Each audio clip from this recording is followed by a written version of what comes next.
The girl with the black hair. Her family named her Tenio, celestial maiden, as they believed there was something special about her at birth. If nothing else, you would notice the shining black hair that she was born with, thick, untangled, and glossy with birth secretions. When measured, the hair was longer than her tiny body. If you were around her very much, you soon noticed her uncanny sweetness. She did not cry. In sleep, she smiled serenely. Awake, visitors said she glowed with an inner light and showered beatific smiles on them all. The black hair grew nearly as fast as she did, and by the time she was 12, her hair reached the back of her calves. While her father lived, it was neither allowed to be cut nor arranged with combs and lacquer.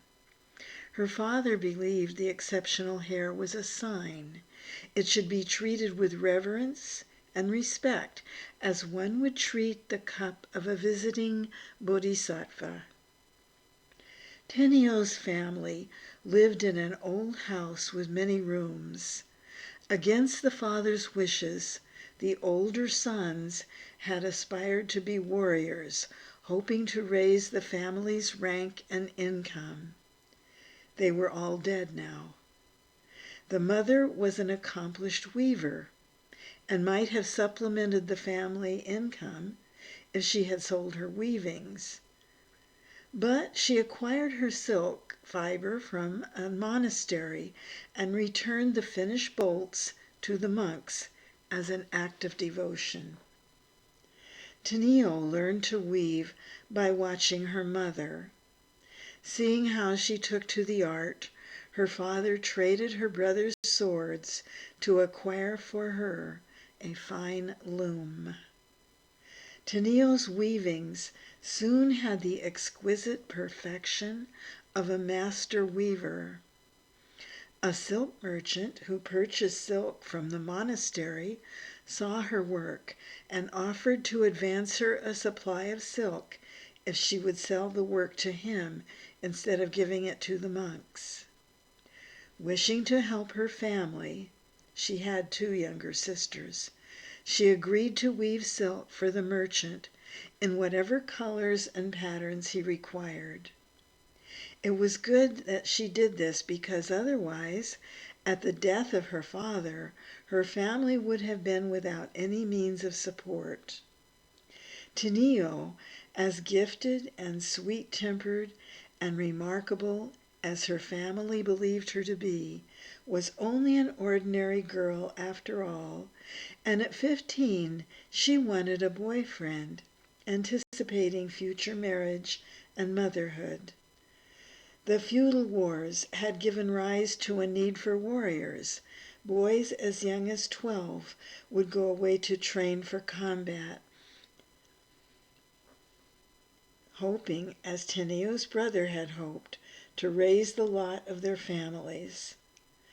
Sometimes they returned victorious as samurai warriors, but too often they returned crippled in body and mind, or never returned at all. The wars were finally resolving themselves into truces, no doubt because there were so few left to fight them. But Tenio's village and those nearby were still depleted of youths and eligible men, and would be for some time. Tenio did find a boyfriend. He was a little younger than her, but hard-working and as sweet-tempered as she was. Some said he was feeble-minded and had no ambition, but the families informally agreed that he and Tenio become engaged and marry as soon as custom decreed that they were old enough.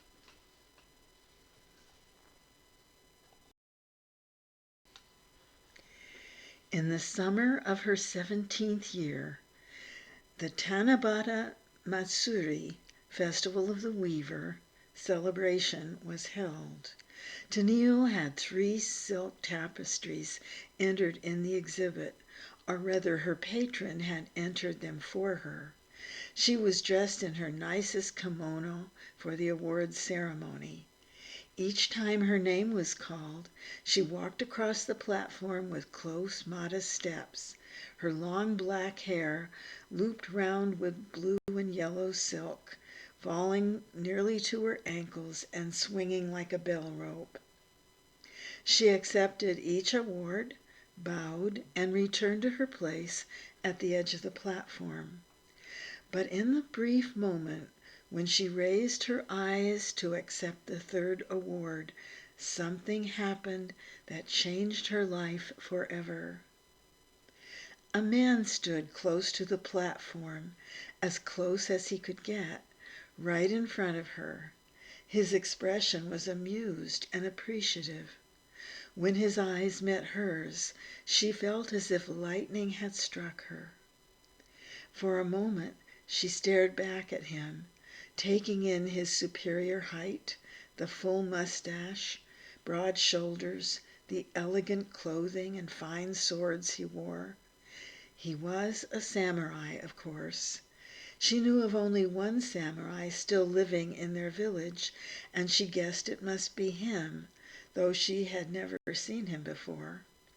He continued to stare at her until she blushed like a virgin. No, she was not one.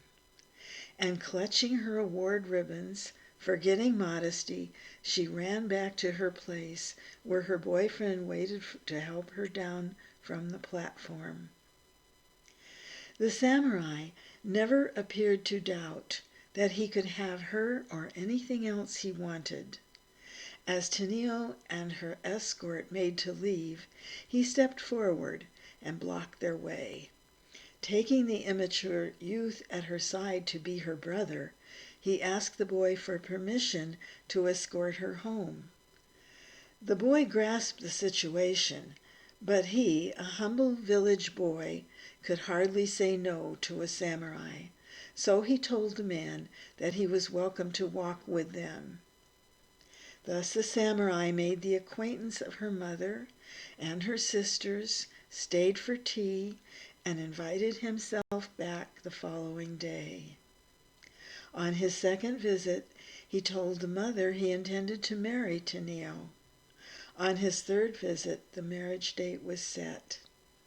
It was clear to Tenille that the gentle course of her life had been changed the minute her eyes met those of the samurai.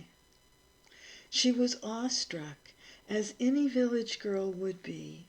It was a great honor for her and her family that she was to be his bride. But she understood that this change, seemingly for the better, was diverting her from her intended destiny. She could have refused him, of course, except that she couldn't. She would disappoint her family and be called a fool by the whole village. She would certainly never get another opportunity like this. So she told herself. These circumstances imposed the change. But the truth was that she would never refuse him anything. Her mother said he would expect her to be a virgin. Was she? She said she didn't think so. And her mother planned a simple strategy to fool him on that point. However, when the moment came, she knew she would not try to fool him. She would never be able to lie or deceive him. A poor girl, blindingly, foolishly in love with a samurai. That he wanted her to share his life was an impossible miracle. Every moment her heart rang with gratitude like a giant bell. She would belong to him forever, and she would always want to be his, and would always love and honor him no matter what happened. And young as she was, she knew that something would happen. Something always does. His family home was a big old house like her own, but no one else lived in it except his mother. She learned that there had been a brace of brothers in the last generation, all of them samurai warriors, all of them now dead. Their wives and children moved on to other relatives, other towns. He had two brothers, also samurai, also dead. On their wedding night, he did not notice that she wasn't a virgin, or if he did, said nothing about it. Tenio drowned herself in the wonder of his love and his passion. She felt she would sacrifice anything for this union, anything. 2 days later, he rode away to a tournament. He didn't come back for a month. Thus the pattern of their marriage life was set. She never brooded. She was friendly with his mother, though she could see the woman thought her unworthy of her son. But no one could resist Tenio's passive sweetness for long, and in time her mother-in-law was treating her with the tender concern she might have shown her own daughter. Tenio's husband had given her new clothing as a wedding gift, and the only thing Tenio brought from her old life was the loom. She spent many hours at the loom, trading the woven silk to her patron as before. He brought the money directly to her mother and sisters and delivered fresh silk to her. The young boyfriend accepted his loss, agreeing with everyone else that Tenio would be a fool not to marry the samurai. Eventually, he married one of Tenio's sisters and took up residence in the family home, where he became a rice farmer like her father. In time, her other sister found her own samurai to marry and moved away to his village. Now that Tenio didn't need to provide for her family, the patron brought her a stack of coins each week. She put them away in an old tanusu chest. She continued her weaving to fill in the time, for truly her samurai husband was absent more than he was home.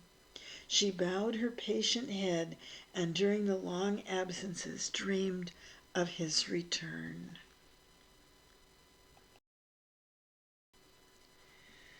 When the mother-in-law took sick, Tenio set aside her weaving and cared for her. The old woman talked about previous times as if they were the present, and begged Tenio to bring her son to her. "You must not keep him from me," she wailed. "He is my son, and I must speak with him before I die. How can you be so cruel?" The old woman did not grasp that her son had gone to battle and could not be reached. Finally she did die, with the samurai still absent. Tenio called her own family to help prepare the body, and had a priest perform a burial ceremony. The samurai still had not come, and delay was not possible. The body had to be cremated. The final remains were stored in a lacquer box to await their last mourner. Tenio knew the prayers and rites to bring peace to the newly dead. These she scrupulously performed. When she had done them all for the prescribed time, she buried the lacquer box in the ground and planted flowers at the burial site. The samurai had not come, and she resumed her weaving. The loom was her only companion now. Her mother had urged her to move in with them until her husband returned, but she could not bring herself to leave the home where she had known such happiness with the samurai, could not bear the thought that he would return to find her absent. Her husband was at war. He would return when he could. Worry was not in her nature, and she filled the hours dreaming of him. In due time he returned. He performed his duties to his mother's memory, and after a few days left Tenio again to go on a hunt. She was anguished that he would leave so soon, but accepted all. She never forgot how fortunate she was to be in his life, and she still loved him more than she could imagine loving anything else. The samurai was always away more than he was home. Tenio contrived to be at peace, alone in the big, empty house. She didn't always know where he had gone. To a tournament? To a battle? Hunting? She was always unsure. But when he did come home, he filled her with joy, and those were the times she lived for. In his absence, she thought only of him and nurtured the talent of waiting and living happily in an imaginary world. One ominous day, he returned after a month's absence and told her there had been a disastrous battle and that many of his lord's warriors had been killed or maimed. He showed worry for the first time since she met him. It was not like him to be unsure of anything. She tried to give him comfort in the simple ways she knew, but did not understand well enough to speak the necessary words. He slept most of the day, an unheard of practice for him, and she wondered if he could be sick. She tried to weave while he slept, but gave it up as the clacking of the loom disturbed him.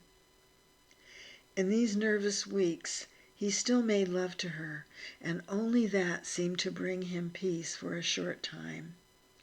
Then he was summoned again to battle, and for the first time worry came to Teneo. What if he never returned? This time was the longest he had ever been gone. Money came from his lord as it always had, and she used it to pay the household expenses, putting the surplus aside for him. Now the loom clacked away for most hours of the day. She loved weaving, and her mind always went to a private space as if hypnotized by the rhythm of the shuttle. She had learned to enter that space when she was only a child. It was a place of peace. Once the samurai had come into her life, that space was filled instead with him. This was one of the many things that showed how her destiny had taken a detour. When the samurai returned, he told her that his lord had suffered a devastating defeat and then vanished. Perhaps he had committed seppuku, or perhaps he had simply run away. No one knew. But it was certain the money would stop, which it did. No more lord, no more army, no more money. For weeks he brooded and paced. She hardly knew him. He was cold and bad-tempered. She tried everything to please him. She served his favorite foods, massaged his shoulders, and bathed his feet. He no longer made love to her, and when she attempted to interest him, he pushed her away. She had never known such pain. From birth, she had been cherished and admired. Everyone had been kind to her, parents, sisters, or teachers. The priests, her schoolmates, treated her with tenderness, even reverence. She had no idea how to respond to this rejection. She could see that her husband was in great pain, though she did not understand it. But why should he treat her this way? Her heart felt like shards of broken glass. It hurt so. She tried being more attentive to her husband, anticipating his needs, careful not to reproach him or ask anything of him. She gave him the money she had put aside. When the household helpers came to He paid them and sent them away, dismissing all of them: the girl who cooked, the woman who did the laundry and cleaned, the gardener, all dismissed in a few hours. He even sold his horse, saying that he couldn't afford to feed it. She knew their money was gone now, and she spent the whole day at her loom. Her patron had sold his establishment to a pair of brothers. They couldn't be bothered to come to her house, and so she had to go to them. They sold her skeins of silk and bought the bolts of fabric, paying considerably more than her patron had. Yet she begrudged the time it took to go into the village to do business with them, time away from the loom. Well, it couldn't be helped. She had never had to keep house before. There had been her mother, and then her mother-in-law, and the good people paid to help. After all, a samurai's wife and his mother couldn't be expected to take on housework. But she learned from watching, and she shopped frugally and prepared simple, nourishing meals, disdaining the elegant meals the cook had served. She saw that keeping her loom in motion was the only way to keep life going. She knew he disliked it when she sat clacking away at her loom, though he never said anything about it. Now it was different. She heard him pace the floor with an impatient step whenever she sat down at the loom. She wanted to stop, to run to him and say, "Tell me what I should do. I only want that you should be happy again." But she continued to weave. Happiness was not hers to give him. That was plain. Weaving was the only thing she knew that could help at all. And letting herself fall under the spell of the loom, she went to the quiet place inside and stayed there most of the day.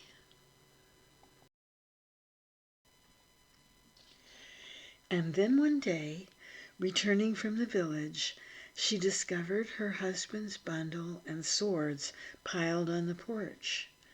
Was he leaving? Did he find work? Where was he going? When he saw her inquisitive expression, he frowned. He was excited and eager to be off. He said one word to her. It meant, "I divorce you." She couldn't believe she heard right. How? How could he divorce her? They loved each other. They had made sacred vows. How could he divorce her? They were married, and he was a samurai. His lord would have to give permission first. And then she remembered there was no lord, and he was no longer a samurai. She was only a village girl, and there was no one in these troubled times to stand up for her. No one except the samurai, who was no longer a samurai. She stared at him with pleading eyes. He told her he had a chance to work for another powerful lord in a distant city, that he was going to try to make a better life for himself this time, that he was going to be at court, and that he could not take her with him. She did not have the background or training to fit into that life. He said he couldn't stand the poverty and shame now that he had no position. He would not be able to take proper care of her. She should find someone else who could. "You are still a pretty woman. You won't have any trouble," he said, gathering up his swords. "You can keep this house. I have no need of it." He tossed his bundle onto his shoulders and made for the gate. "Wait, please," she cried. "I will weave more hours. I can make more money." But her words only angered him. He turned briefly and glared at her. "Please wait and think about this some more," she begged. "I have loved you since the first day we met, and I will never stop loving you." He took another step toward the gate. "I will wait for you," she told him. "When some time goes by, you may change your mind. Then don't hesitate to come back. You will find me waiting here when you do." He turned his back and pretended not to hear. But he did hear. She knew he did. And what's more, she knew as certain as sunrise that a day was coming when he would come back. Back to this house, back to her. And she knew she would be here waiting for him no matter how long it took. Wanting him to stay only for the love of her, she did not say that she was with child. The baby turned out to be a boy. When he arrived lifeless, months too early, she believed he had gone straight to nirvana and was glad he had not been tainted by her karma. She went on with her weaving. If her food ran out, she put off shopping until she needed to obtain more silk. Sister or mother visited every week. They noticed the neglect of the house and her lack of self-care. When her mother guessed the pregnancy, she begged her to return to the family home, at least until the baby came. But Tenio could not risk that her samurai would return and find her gone. A year after the baby was lost, her sister's husband came to her. He told her the family was moving to a distant city and wanted her to come with them. He said that growing instability since the overlord's defeat, the difficulty of commerce, the increase in robbery, and general financial depression had decided them. They were going to a thriving community under the shogunate rule with a strong army and beneficent overlord. He had relatives there and would be able to choose from several places to live. He would have ample work. Kyoto was a hub of the silk trade. Her work and her mother's would bring high prices. But of course she could not leave. He was a childhood friend. Once they had been lovers and planned to marry. He told her he was sorry for what happened. He was sorry he had encouraged her to marry the samurai. He ought to have married her himself. He only wanted the best for her. How could he know that things would turn out this way? How could anyone? He begged her to leave this old house, this solitary life, this poverty and emptiness. He begged her to rejoin her family, to come with them to make a better life, a new beginning. But of course she could not leave. It was impossible.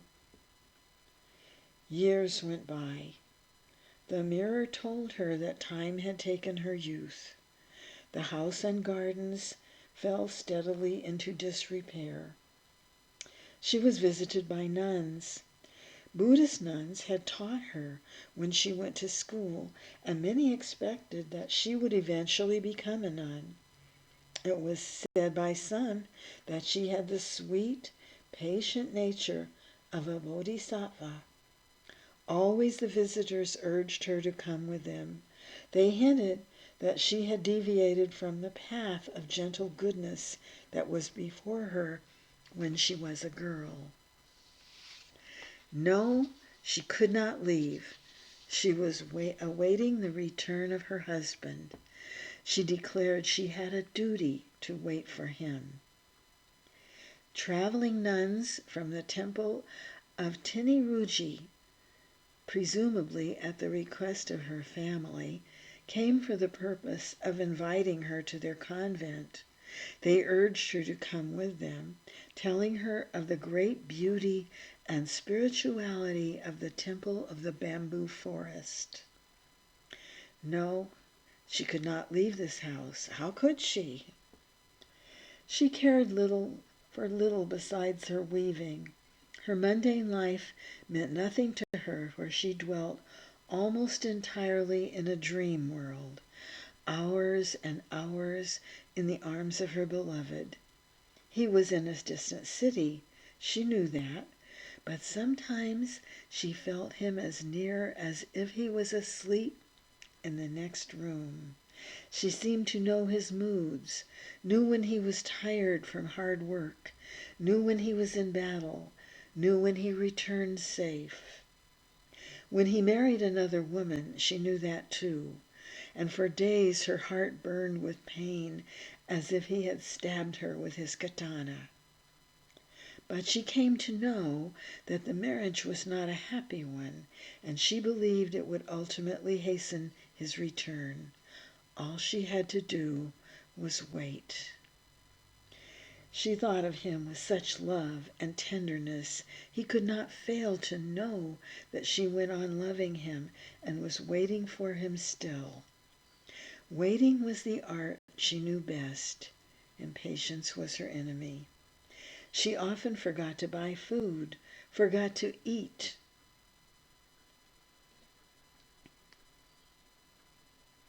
She became frail as paper. She sat at her loom weaving. Her body had grown so weak she could hardly rise. Too weak to move the shuttle. Too weak to finish the finely patterned bolt of silk in the loom. She went to sleep, and in the morning found she could not rise. She lay all day on the mat, smiling and thinking of the man she loved, more certain than ever that he would return to her. She whispered his name, begged him to come home. She was waiting. At last she understood that death was not far away. In a panic, she grasped that he would not find her waiting when he came. It had all been for nothing, this waiting, for nothing. She could have married again. There were men who wanted her, so she could have gone with her family. She loved them too and missed them. Or with the nuns. So many times they had invited her to a life of prayer and service. That was, perhaps, the destiny she had been truly meant to follow.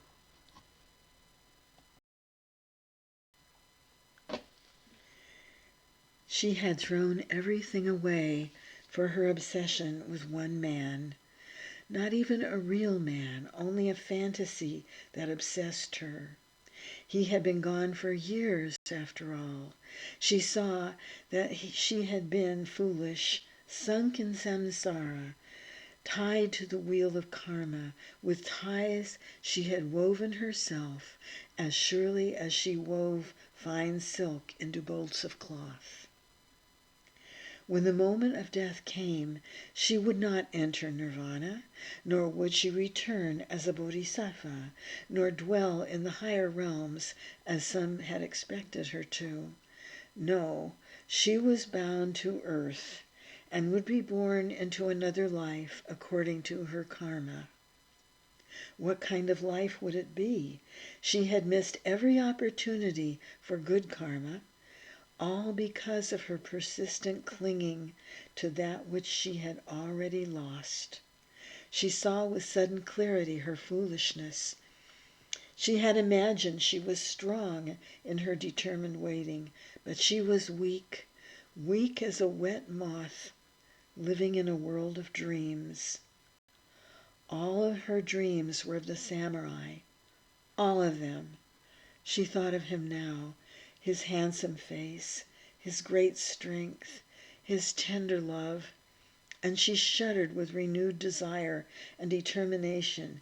He would return, and she must be waiting when he did. With her very last breath, she reached out for him. It was all she had ever wanted, to be waiting when he returned. That last desire, stronger than any silk she had ever woven, sealed her fate.